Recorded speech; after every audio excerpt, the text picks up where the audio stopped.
Halo semuanya, selamat bergabung kembali di channel YouTube Dara dari Kupa bersama saya, Dara. Silahkan simak dan tonton video ini sampai selesai. Jangan lupa tekan tanda subscribe dan tanda jempolnya ya. Selamat menonton.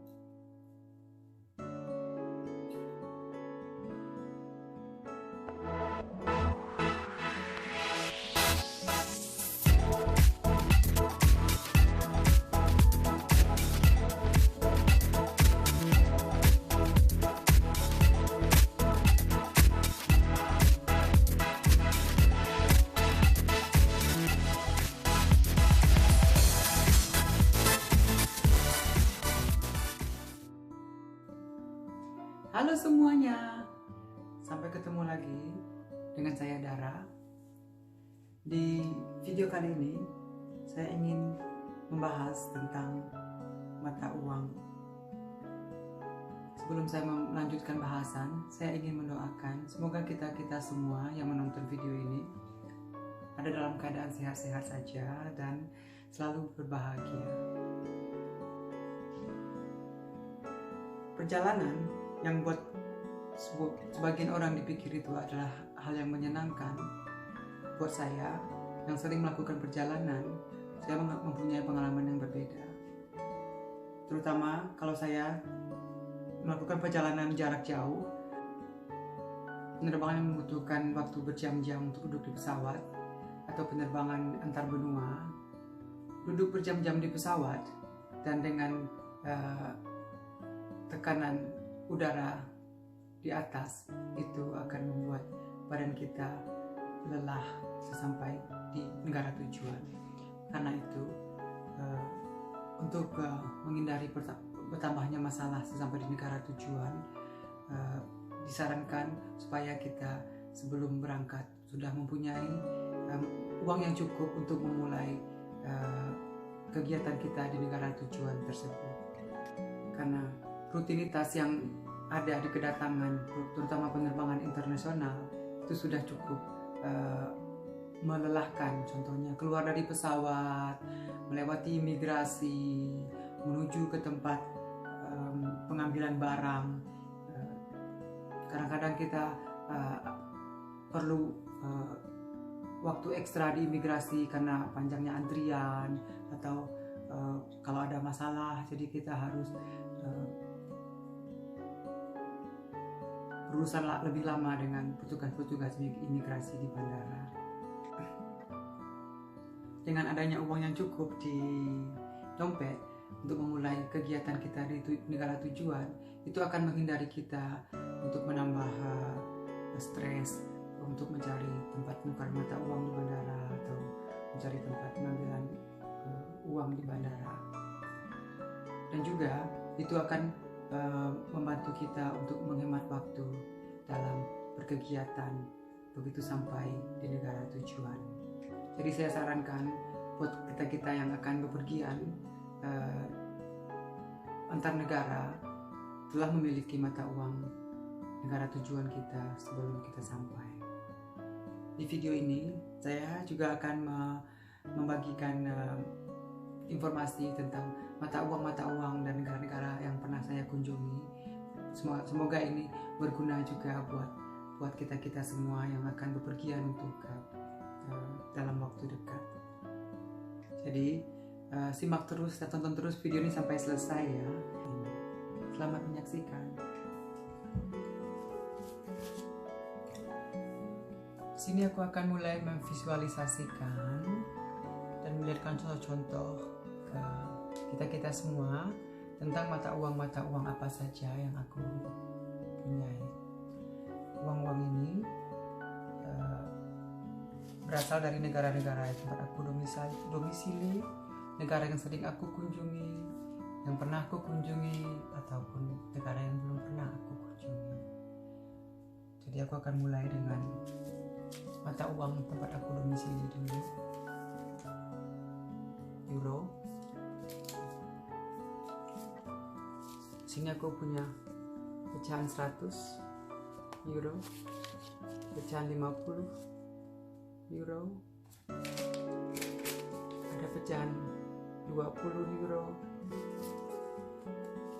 ada pecahan 10 euro, dan ada pecahan 5 euro. 5 euro adalah pecahan terkecil yang dimiliki oleh euro, dan pecahan terbesar dalam bentuk uang kertas adalah 500 euro. Cuman 500 euro, ada 200 euro, dan yang paling besar 500 euro. Cuman uang 500 euro itu tidak, 200 dan 500 euro itu tidak dipakai untuk sering dalam transaksi sehari-hari. Yang lazim digunakan sehari-hari adalah antara pecahan 5 euro kertas dan 100 euro, termasuk juga kalau kita ke supermarket. Euro juga mempunyai koin, pecahan 2 euro, 1 euro, 50 sen koin, 50 sen euro, 20 sen euro, 10 sen euro, dan 5 sen euro, 2 sen dan 1 sen euro. Euro itu dipakai hampir, kalau nggak salah itu 18 negara anggota Uni Eropa. Adapun negara-negara yang tidak memakai euro, berarti mereka masih memakai mata uang mereka sendiri. Contohnya, salah satu anggota Uni Eropa yang masih memakai mata uang mereka sendiri adalah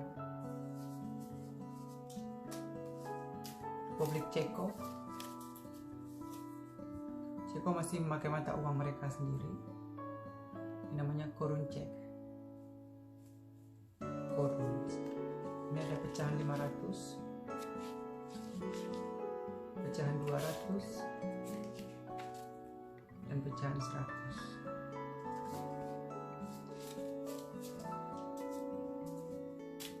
Ceko dulu lebih kita kenal dengan sebutan negara Cekoslovakia, tapi mereka telah memisahkan diri dan menjadi negara yang berdaulat masing-masing.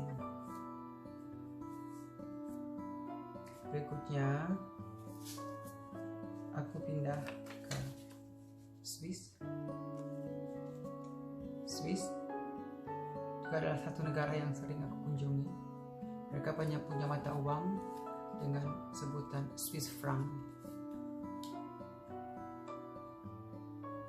Aku tidak menyimpan banyak uang kontan Swiss dari Swiss franc karena kalau aku ke Swiss, aku bisa bertransaksi dengan menggunakan euro atau Swiss franc. Dan juga di Swiss, aku bisa melakukan transaksi di banyak tempat dengan menggunakan credit card atau debit card. Jadi aku tidak harus persiapkan banyak uang kontan Swiss franc. Berikutnya aku pindah ke Inggris, pound sterling. Ini ada foto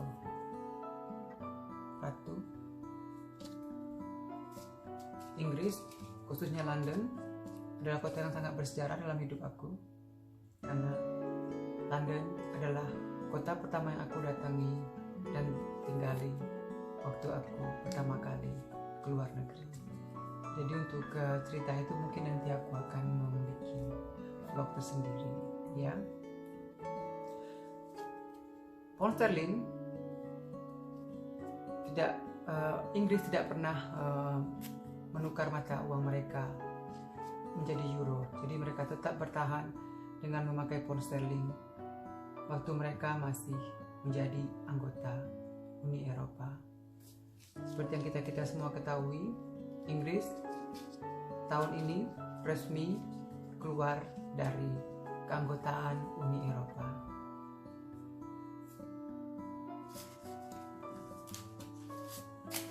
Berikutnya aku akan pergi ke negara Amerika Latin. Jadi di sini aku punya uang Brazil, real. Jadi hampir sama dengan mata uang Arab yang memanggilnya real. Brazil adalah satu-satunya negara di Latin Amerika yang pernah aku kunjungi. Untuk informasi, Brasil itu negara Latin Amerika yang tidak memakai bahasa Spanyol. Mereka memakai bahasa Portugis. Jadi inilah mata uang Brasil. Ini ada pecahan 50, pecahan 10, pecahan 5, dan pecahan 2 real. 2 real adalah uang kertas terkecil yang dimiliki oleh Brasil, dan yang lebih rendah dari ini mereka akan ada dalam bentuk koin.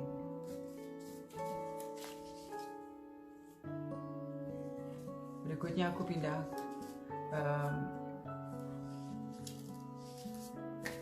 ke negara-negara, ya. Aku kembali dulu ke negara-negara Eropa. Sebenarnya aku pernah mengunjungi negara-negara Eropa lainnya seperti Denmark, Swedia yang juga mempunyai mata uang sendiri, tapi aku tidak menyimpan mata uang dari Denmark dan Swedia untuk saat ini. Aku juga pernah ke Finland, jadi aku tidak pernah menyimpan mata uang dari. Berikutnya aku mau memperlihatkan mata uang dari negara-negara Asia Tenggara.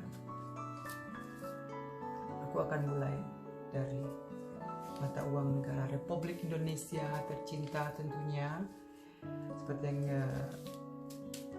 karena Indonesia adalah negara yang rutin aku kunjungi, karena semua keluarga besar aku masih tinggal di situ, di Indonesia. Jadi aku tidak perlu berbicara banyak tentang rupiah tentunya, karena aku yakin kita semua tahu apa itu rupiah, tahu bentuk apa itu rupiah. Jadi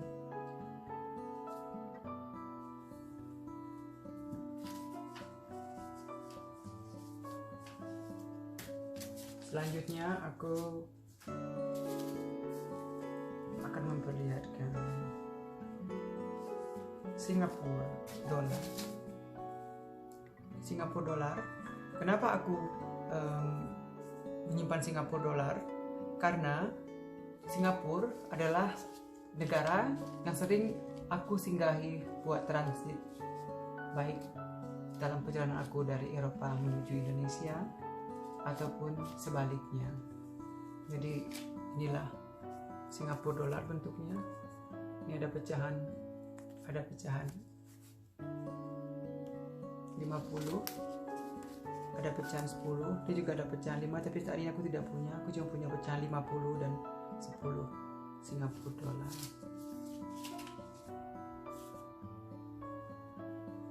Berikutnya kita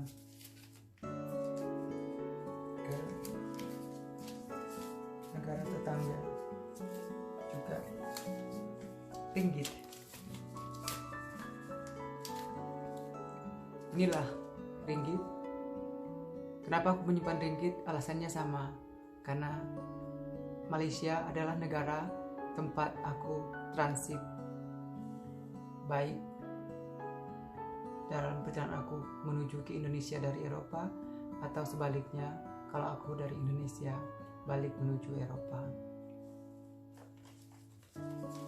Ini aku ada pecahan 100 ringgit,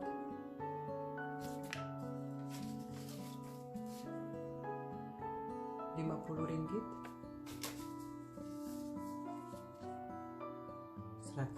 RM1. Ringgit juga punya pecahan 10 dan 5, tapi aku tidak punya untuk saat ini karena aku udah bagi-bagikan itu untuk mengasih tip dalam perjalananku terakhir dari Kuala Lumpur menuju ke Amsterdam. Berikutnya aku punya Sawadika. Ini Thai baht. Aku masih menyimpan banyak Thai baht, mata uang Thailand, karena Thailand dari tahun 2004 sampai tahun 2014 itu adalah negara yang rutin aku kunjungi untuk berlibur bersama keluarga tersayang aku dari Indonesia, sama ponakan, sama kakak-kakak kesayangan, sama ponakan kesayangan. Thailand adalah negara yang rutin kami kunjungi untuk berlibur. Sini aku punya pecahan 1000. Seperti yang Anda lihat, ini ada foto Raja Bhumipol yang sangat dihormati dan dicintai rakyatnya. Ada pecahan 500, ada pecahan 100,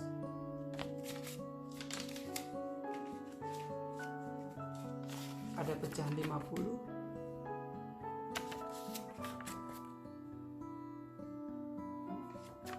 ini udah mata uang yang terbaru dengan raja mereka yang sekarang.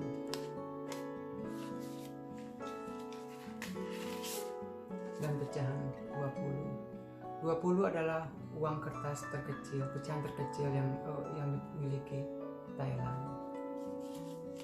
Rendah dari 20 itu akan datang dalam berbentuk koin. Sekarang kita akan lanjut ke negara-negara yang belum pernah aku kunjungi, tapi aku punya mata uang mereka. Voila, dolar. Ya, aku yakin banyak di antara kita semua yang menonton video ini tahu bentuk bentuk mata uang dolar. Ini adalah dolar Amerika. Ya, ini dolar Amerika. Maksudnya Australia juga punya dolar, Hong Kong juga punya dolar, tapi aku ngomong sekarang tentang dolar Amerika. Ini pecahan 100. Kenapa aku selalu membawa dan menyimpan uang dolar Amerika? Karena banyak negara-negara tujuan aku bepergian untuk pembayaran visa on arrival, visa kedatangan itu selalu mencantumkan harga dalam dolar. Jadi aku memilih membayar dengan US dollar, dengan dolar Amerika. Jadi tidak perlu repot-repot tentang memikirkan harga nilai pertukaran mata uang. Jadi ini adalah mata uang yang aku punya, tapi aku belum pernah ke negaranya, dan aku yakin juga banyak orang-orang yang memiliki dan menyimpan mata uang American dollar Amerika, tapi mereka juga belum pernah ke sana. Karena ini adalah transaksi mata uang yang dipakai oleh banyak negara di dunia. Ya, satu lagi mata uang yang aku punya tapi aku belum pernah ke negaranya. Annyeonghaseyo, oppa. Korean won. Jadi wonnya Korea. Aku punya ini. Kenapa aku bisa punya ini? Sebelumnya aku punya rencana untuk pergi ke Korea, tapi sampai saat ini belum kejadian karena banyaknya halangan. Jadi aku udah terlanjur punya uang Korea ini. Dan aku juga pernah ke Hong Kong dan ke Taiwan, tapi aku saat ini tidak menyimpan mata uang dari mereka.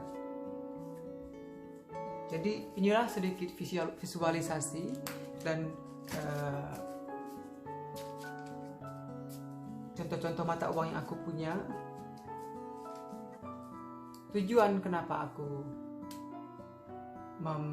memiliki mata uang ini, karena aku adalah tipe orang yang kalau bepergian menuju suatu negara, aku ingin memastikan aku sudah mempunyai mata uang mereka sebelum aku datang. Karena begitu kita sampai di bandara, berarti kita sudah akan melakukan semua transaksi dalam mata uang lokal tersebut. Contoh transaksi akan kita langsung lakukan, membeli air minum mineral membayar taksi, membayar porter di bandara, atau bapak-bapak yang membantu kita untuk mengambil barang dan membawa barang kita ke mobil atau ke taksi, atau untuk memberi tip buat penjaga kebersihan di bandara seperti penjaga WC. Jadi karena itu aku selalu telah mempersiapkan mata uang dari negara-negara tujuan aku. Sebagian negara aku mempersiapkan uang dalam jumlah besar, contohnya kalau ke Indonesia, dan kemarin aku ke Brazil, karena pertama ada unsur keamanan, karena aku tidak mau sering-sering ke tempat pengambilan uang di Brazil, dan juga aku tidak mau sering-sering memakai kredit card aku untuk bertransaksi. Kalau ke Indonesia ceritanya lain lagi, karena kalau di Indonesia sebagian besar transaksi masih dipakai dalam berbentuk uang kontan. Jadi karena itu aku selalu membawa uang lebih kalau ke Indonesia, ke Brazil, atau ke negara-negara yang pemakaian kredit card dan pemakaian debit card itu belum begitu populer atau tidak begitu bisa dipercaya. Segitu dulu video aku hari ini, semoga ada manfaatnya, dan terima kasih telah menonton video ini sampai selesai. Silahkan tonton lagi video aku yang lain dan tunggu video aku berikutnya. Dan saya doakan juga semoga kita semuanya sehat-sehat selalu. Sampai jumpa.